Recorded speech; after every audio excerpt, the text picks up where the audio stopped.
Bagaimana menaikkan margin keuntungan tanpa menaikkan harga? Nah, ini menarik banget karena keuntungan ini, margin ini penting banget buat cash flow kita. Dengan harga selisih yang terlalu tipis, margin yang terlalu tipis itu membuat kita sulit untuk banyak berkreasi. Sementara kalau marginnya tebal dengan menaikkan harga, konsumen bisa pindah. Nah, di sini saya akan bahas bagaimana kita punya margin yang gede tanpa harus menaikkan harga. Serius, ini enak banget kan? Simak sampai tuntas pembahasannya.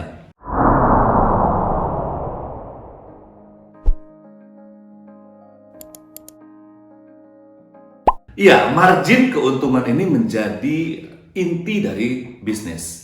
Karena namanya bisnis, kita bicara uang. Dan kalau uangnya atau margin kita terlalu tipis, mau segede apapun omset kita nggak bisa gunakan uang itu untuk pengembangan, nggak bisa gunakan untuk marketing, nggak bisa gunakan untuk belajar. Padahal kita berbisnis ini bukan untuk terikat dengan bisnis. Ingat, saya yakin semua pengusaha pasti ingin bisnisnya autopilot, ya kan? Autopilot itu bisa terjadi ketika kita membangun sistem bisnis yang rapi dan ada leader-leader, ada orang-orang kunci yang menjalankan sistem itu. Dan itu butuh biaya untuk membangunnya. Jadi, kita butuh margin yang gede. Iya, itu sepakat. Nah, sekarang bagaimana kan cara melakukannya? Nah, di awal tadi saya katakan bahwa kita bisa menaikkan tanpa harus menaikkan harga. Maksudnya kita bisa menaikkan margin tanpa harus menaikkan harga. Nah, kuncinya ada 3 langkah. Yang pertama adalah namanya produk anchor. Nah, produk anchor. Anchor ini kan jangkar ya. Kalau kita lihat kayak jangkar kapal gitu. Apa yang namanya produk anchor? Adalah produk yang menjadi sasaran, yang menjadi tempat orang untuk datang. Contoh nih, ya. Bapak Ibu punya produk yang coba dilihat, yang kesannya mahal, ya, tapi sebenarnya harganya murah, dan itu coba dibanting habis untuk menarik perhatian konsumen. Contoh nih, ya, bagi Bapak Ibu yang berbisnis frozen food, ya, ada mungkin produknya yang bisa dikatakan itu peminatnya banyak dan harga produksi nggak terlalu tinggi, dan itu dibanting habis sampai mendekati modal, sehingga membuat orang wih, kok harga bakso ini cuma sekian ya? Kan orang tahu bahwa itu harganya mahal.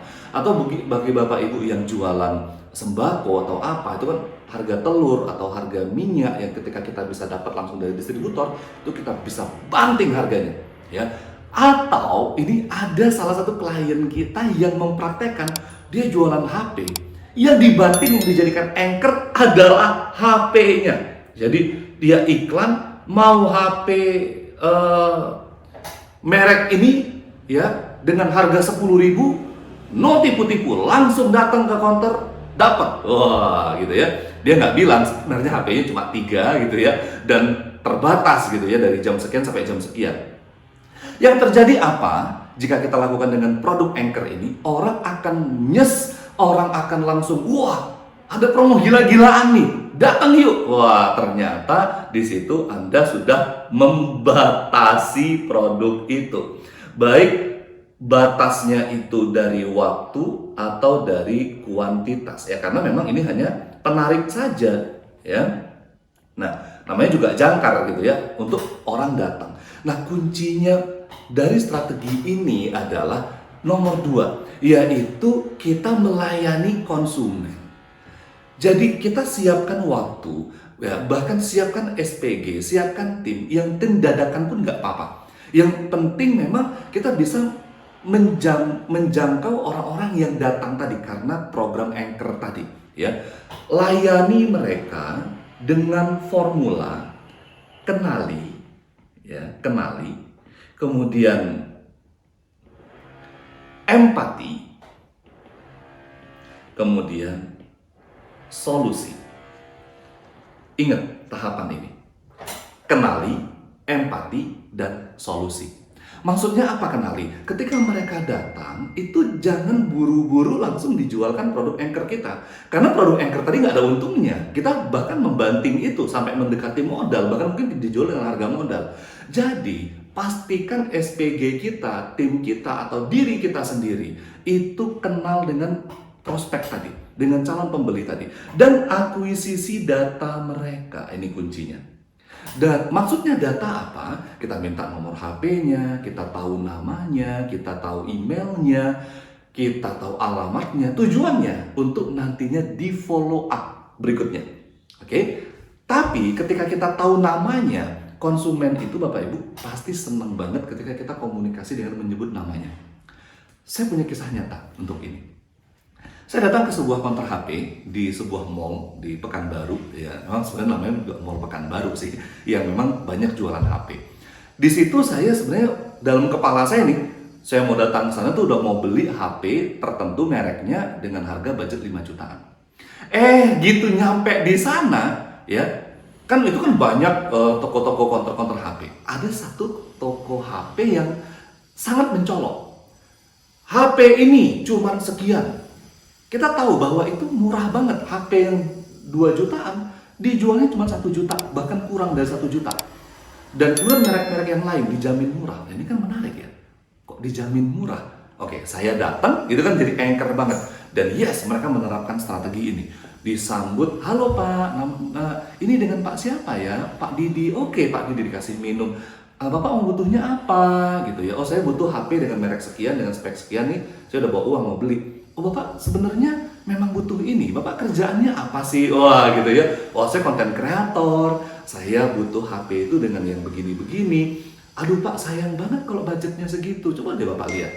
Memang budget 5 juta itu kameranya sih memang udah bagus, RAM-nya udah gede. Tapi Pak, sebenarnya itu kurang untuk pemakaiannya Bapak. Coba kita hitung Pak. Wah, dia berempati dengan masalah saya. Jadi dia bilang, Pak, kalau seandainya Bapak punya budgetnya dikit aja, Bapak bisa beli yang tipe ini. Ya, dia tunjukin yang harganya selisih 1 jutaan dari situ. Tapi kalau Bapak punya mau totalitas, Bapak beli yang harga 7,5 juta. Jadi selisihnya sudah 2,5 juta dari yang target saya tadi. Kenapa? Karena bla bla bla. Terus ditanya lagi, Bapak mau pakai ini untuk berapa lama? Oh, berarti Bapak akan gunakan ini untuk investasi dong, untuk cari duit dong, kan begitu ya, dan seterusnya.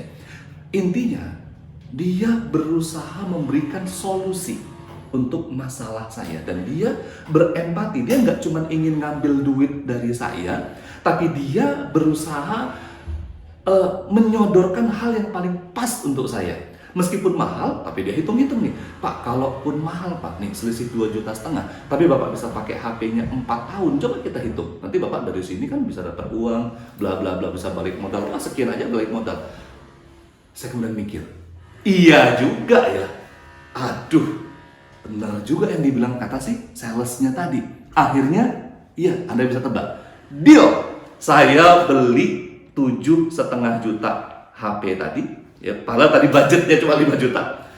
Plus dengan anti gores, ya, yang harga 150.000. Plus dengan casing HP yang harganya 200.000, plus dengan power bank yang harganya 500.000. Artinya saya keluar dari toko itu berapa? Coba kita hitung, ya, 7.500.000, ya. Kemudian saya keluar lagi anti gores, keluar lagi untuk casing HP, keluar lagi untuk power bank, ya, 8.350.000. Dan saya tidak merasa rugi. Kenapa? Oh, karena power bank itu bisa digunakan kalau Bapak kemana-mana gitu, lagi di luar, lagi butuh, lagi nge-take video, lagi ini, oh, ini power bank ini mereknya yang bagus lah Pak, kita kasih murah. Padahal ketika saya cari ya di marketplace yang bisa mendatangkan barangnya langsung di Cina, itu Bapak Ibu, ya, barang yang langsung ke Cina itu anti gores itu saya lihat modalnya, bukan modal, kita beli di marketplace tadi itu cuma 20.000, serius. Bapak Ibu boleh cari, teman-teman entrepreneur boleh cari di marketplace itu, kalau yang beli langsung dari Cina 20.000. Casing juga begitu, lebih kurang, cuma 15.000, 20.000. Bahkan anti ghost ada yang 5.000-an loh. Beneran kalau dibeli dalam jumlah banyak. Power bank itu juga modalnya cuma 100.000-an. Artinya dia dapat untung dari hal-hal yang kecil-kecil ini. Nah, yang kecil-kecil inilah yang disebut dengan cross-selling. Jadi menjual produk pelengkap. Jujur, ketika saya keluar dari toko itu, saya ngerasa alhamdulillah banget nih. Saya dapat produk yang saya impikan sesuai dengan yang saya butuhkan, dan ini bisa dipakai buat produktivitas saya. Saya nggak merasa rugi. Walaupun yang keluar adalah 8.350.000. Yang tadinya saya cuma punya budget 5 juta. Dan terkesan 8.350.000 ini bagi saya masuk akal. Ini dia Bapak Ibu. Jadi konsumen bukan mencari yang murah, tapi mencari yang relevan dengan kebutuhannya. Jadi sebenarnya ketika kita jualan, konsumen itu tidak benar-benar tahu ini produk modalnya berapa, barangnya apa, jadi nggak benar-benar tahu. Nggak benar-benar tahu. Justru kadang-kadang kita nih yang sungkan ketika mau menjualkan barang-barang yang cross-selling atau upselling. Aduh kasihan dia, aduh nanti bla bla bla, dia punya duitnya atau enggak. Nggak usah pikirkan itu. Kunci dari jualan adalah menawarkan solusi. Ini dia kuncinya. Ketika kita bisa hadir, ya, bisa paham, bisa berempati dengan kebutuhan konsumen dan kita berikan solusi, mereka akan loyal. Mereka akan merasa menjadi sahabat untuk kita.